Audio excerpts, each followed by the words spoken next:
ഇന്ന് കേരളത്തിലെ ഹിന്ദു സമൂഹം വളരെ ആശങ്കാജനകമായ ഒരു സാഹചര്യത്തെ അഭിമുഖീകരിച്ചുകൊണ്ടാണ് മുന്നോട്ട് പോകുന്നത്. സംഘടിതമായ വിഭാഗങ്ങൾക്ക് വളരെ അധികം പ്രലോഭനങ്ങളും പ്രീണനങ്ങളും ലഭ്യമാകുന്ന ഈയൊരു സാഹചര്യത്തിൽ ഭൂരിപക്ഷ വിഭാഗമായ ഹിന്ദു സമൂഹം അസംഘടിതമായ ദുർബലതയെ നേരിടുന്ന ഒറ്റ കാരണം കൊണ്ട് തന്നെ വളരെയധികം ചൂഷണങ്ങൾക്കും വിധേയമായി കൊണ്ടിരിക്കുകയാണ്. ഇന്ന് നമുക്ക് കേരളത്തിൽ പുതിയ ഒരു രൂപം നമ്മളിന്ന് കാണുകയുണ്ടായി. ബഹുമാനപ്പെട്ട സുപ്രീം കോടതിയിലേക്ക് ഭരണഘടനാപരമായി നിർമ്മിക്കപ്പെട്ട വഖഫ് ഭേദഗതി നിയമത്തെ ചോദ്യം ചെയ്യുവാൻ വേണ്ടി കേരളവും കക്ഷി ചേർന്നിരിക്കുകയാണ്. ഇവിടെ കേരളം കക്ഷി ചേർന്നിരിക്കുന്നത് മുഴുവൻ കേരളത്തിൻ്റെയും ജനവിഭാഗത്തിൻ്റെ ആവശ്യകതയ്ക്ക് വേണ്ടിയിട്ടോ കേരളത്തിൻ്റെ നിലനിൽപ്പിന് വേണ്ടിയിട്ടോ ഉള്ള വിഷയത്തിലല്ല എന്ന് നമുക്കറിയാം. അതൊരു മതവിഭാഗവും ആ മതവിഭാഗത്തിൻ്റെ കാര്യങ്ങളെ ശ്രദ്ധിക്കുവാൻ വേണ്ടിയിട്ട് നിയമിക്കപ്പെടുന്ന വഖഫ് ബോർഡ് എന്ന് പറയപ്പെടുന്ന യാതൊരുവിധമായ ഗുണവും സർക്കാരിന് സാമ്പത്തികമായോ സാമൂഹികമായോ ലഭ്യമാകാത്ത ഒരു മതവിഭാഗത്തിൻ്റെ കാര്യങ്ങളിൽ മാത്രം ശ്രദ്ധയൂന്നുന്ന വഖഫ് ബോർഡിൻ്റെ ചില ബാലിശമായ ശൈലികൾക്കെതിരെ കേന്ദ്രം കൊണ്ടുവന്ന നിയമവ്യവസ്ഥയെയാണ് ചോദ്യം ചെയ്യുവാൻ ഇന്ന് കേരള സർക്കാർ സുപ്രീം കോടതിയിൽ കക്ഷി ചേർന്നിരിക്കുന്നു. ഇവിടെ നമ്മൾ കുറച്ച് വർഷങ്ങൾക്ക് മുമ്പിലേക്ക് ചിന്തിച്ചാൽ കേരളത്തിൽ ഒരു സംഭവ വികാസമുണ്ടായി.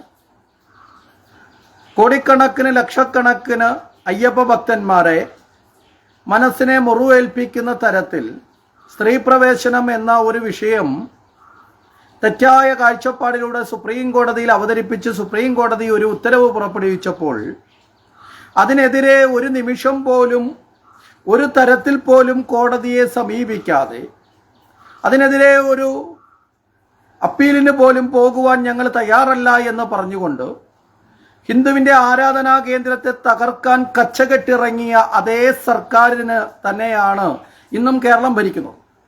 അവിടെ ഹിന്ദു സമൂഹത്തിൻ്റെ ആരാധനാ വിഷയങ്ങളിൽ അവൻ്റെ അവകാശങ്ങളിൽ അതിലുള്ള കടന്നുകയറ്റവും വികലമായ ഇടപെടലും ഉണ്ടായപ്പോൾ ആ വികലത കൊണ്ട് ഹിന്ദു സമൂഹത്തെ ഛിന്നഭിന്നമാക്കുവാനും അതിനെ മുതലെടുക്കുവാനും പരിശ്രമിച്ച പിണറായി സർക്കാർ തന്നെയാണ് ഇവിടെ വഖഫ് ബോർഡിൻ്റെ വിഷയത്തിൽ സുപ്രീം കോടതിയെ സമീപിച്ചിരിക്കുന്നത്. ഇവിടെ വഖഫ് ബോർഡിൻ്റെ വിഷയത്തിൽ സുപ്രീം കോടതിയെ സമീപിക്കുമ്പോൾ മറുഭാഗത്ത് ആട്ടിയിറക്കപ്പെടുന്ന ആയിരക്കണക്കിന് ജനങ്ങളുടെ ജീവിത വിഷയങ്ങളുണ്ട് എന്നുകൂടി നമ്മൾ മനസ്സിലാക്കണം. കിടപ്പാടം നഷ്ടപ്പെട്ട് അവരുടെ സമ്പത്ത് നഷ്ടപ്പെട്ട് അവർക്ക് ആശ്രയമായിരുന്ന തലചായ്ക്കാനുള്ള കൂര നഷ്ടപ്പെട്ട് അവർ ഓട്ടിക്കപ്പെടുമ്പോഴാണ് അതിൽ ക്രിസ്ത്യാനിയുണ്ട്, അതിൽ ചില മുസ്ലിം സഹോദരന്മാരുണ്ട്, അതിൽ ഹിന്ദു സമൂഹമുണ്ട്. അവർ വില കൊടുത്ത് വാങ്ങിയ ഭൂമികളിൽ അവകാശം പറഞ്ഞുകൊണ്ട് ആ ഭൂമി സ്വന്തമാക്കുവാനുള്ള കാപഠ്യം നിറഞ്ഞ ശൈലി സ്വീകരിച്ചുകൊണ്ടാണ് വഖഫ് ബോർഡ് മുന്നോട്ട് വരുന്നത്. ആ വഖഫ് ബോർഡിൻ്റെ കടന്നുകയറ്റത്തെയാണ് നിയമത്തിലൂടെ കേന്ദ്ര സർക്കാർ തടയിടാൻ ശ്രമിച്ചത്.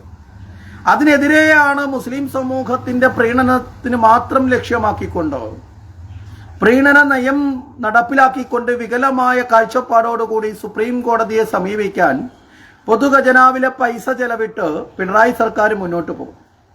മറുഭാഗത്ത് ശബരിമലയ്ക്കെതിരെ കടന്നു വന്ന സ്ത്രീ പ്രവേശന നിയമം അത് നടപ്പിലാക്കിയില്ല എന്ന് പറഞ്ഞുകൊണ്ട് യാതൊരുവിധമായ ബുദ്ധിമുട്ടും ഇവിടുത്തെ ജനങ്ങൾക്കുണ്ടാവുമായിരുന്നില്ല. ഏതെങ്കിലും വിഭാഗത്തിൽപ്പെട്ട ജനങ്ങൾക്ക് തങ്ങളുടെ കിടപ്പാടം നഷ്ടപ്പെടുന്ന അവസ്ഥ, തങ്ങളുടെ തൊഴിൽ നഷ്ടപ്പെടുന്ന അവസ്ഥ, തങ്ങളുടെ സാമ്പത്തികം നഷ്ടപ്പെടുന്ന അവസ്ഥ, ഇതൊന്നും മറുഭാഗത്ത് ഒരു ദുരന്തമായി അവശേഷിക്കുമായിരുന്നില്ല.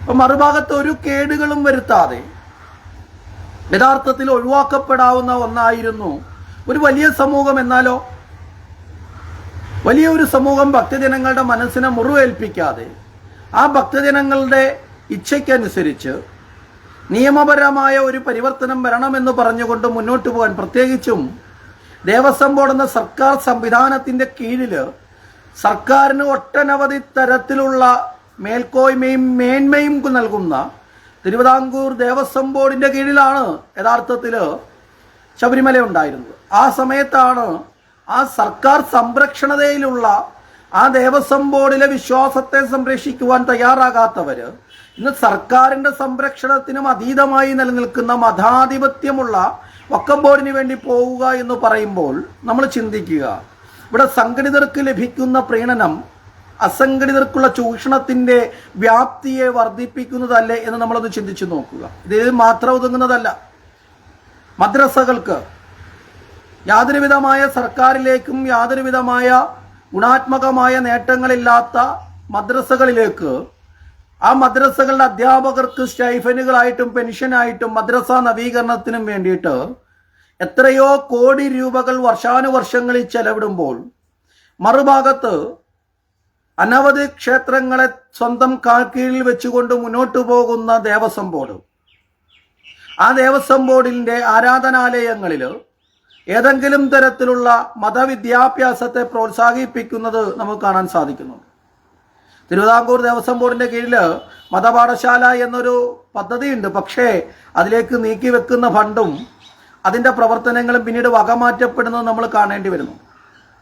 ഇവിടെയാണ് നമ്മൾ ചിന്തിക്കേണ്ടത്, ആയിരക്കണക്കിന് ക്ഷേത്രങ്ങളെ സ്വന്തം കാൽപ്പിടിയിൽ നിലനിർത്തിക്കൊണ്ട് അവിടെ ആശ്രിതന്മാരെ നിയമിച്ചുകൊണ്ട് അവിടേക്ക് രാഷ്ട്രീയ പ്രതിനിധികളെ ദേവസ്വം മെമ്പർമാരാക്കിക്കൊണ്ട് ആനുകൂല്യങ്ങളും അതുപോലെയുള്ള അവകാശങ്ങളും ധനസമ്പാദന മാർഗങ്ങളും ഒക്കെ പാർട്ടിക്ക് അനുകൂലമാക്കി മാറ്റുമ്പോൾ മറുഭാഗത്ത് ഏതെങ്കിലും ഇതര മതവിഭാഗങ്ങളുടെ ആരാധനാലയങ്ങൾ ഏറ്റെടുക്കുവാനോ അതിനെ സർക്കാർ നിയന്ത്രണത്തിന്റെ കീഴിൽ നിലനിർത്തുവാനോ സാധിക്കുന്നില്ല എന്നതും നമ്മൾ മനസ്സിലാക്കുക.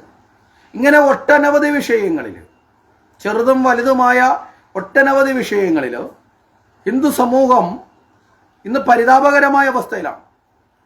ഇവിടെ അസംഘടിതമായിട്ടുള്ള അവസ്ഥയിൽ നിൽക്കുന്ന ഹിന്ദു സമൂഹം ഒന്നിക്കാൻ ശ്രമിച്ചാൽ ആ ഒരുമയ്ക്കെതിരെ ഏതൊക്കെ തരത്തിലുള്ള ഉപകരണങ്ങളെ ഉപയോഗിക്കാം നമ്മൾ കാണുന്നുണ്ട്. അതിനെ പല അർത്ഥവ്യാപ്തിയിലുള്ള പ്രവർത്തനങ്ങളും അങ്ങനെ ഉപയോഗിച്ചുകൊണ്ട് ജാതീയമായി സാമൂഹികമായി ഹിന്ദു ഏകീകരണത്തിനെ തകർക്കാൻ ശ്രമിക്കുന്ന പ്രവർത്തനവും ഇവർ ശക്തമായി നടത്തിക്കൊണ്ടിരിക്കുന്നുണ്ട്. ഇവിടെയാണ് സംഘടിത മതവിഭാഗങ്ങൾക്ക് ലഭിക്കുന്ന പ്രീണനം ഇവിടെ ഭൂരിപക്ഷം എന്ന നിലയിലാണെങ്കിൽ പോലും ഹിന്ദു സമൂഹത്തിന് അതിൻ്റെ 10% പോലും ലഭിക്കാതെ പോകുന്നത് അസംഘടിതമായ മനോഭാവത്തിൽ നിൽക്കുന്നത് കൊണ്ടാണ്. ഇവിടെ രാഷ്ട്രീയമായും ജാതീയമായും പലതരത്തിലുള്ള വേർതിരിവുകളിലിടയിലേക്ക് ഹിന്ദു സമൂഹത്തെ വളരെയധികം തന്ത്രപൂർവം കൊണ്ടുവന്നെത്തിച്ചിട്ടുണ്ട്. അവയെ അതിജീവിച്ച് ഇന്ന് വീണ്ടും അവ പുനഃസൃഷ്ടിക്കുവാനുള്ള പ്രവർത്തനങ്ങൾ വിവിധ തരത്തിലുള്ള കടന്നുകയറ്റങ്ങൾ നടത്തിക്കൊണ്ടിരിക്കുകയാണ്.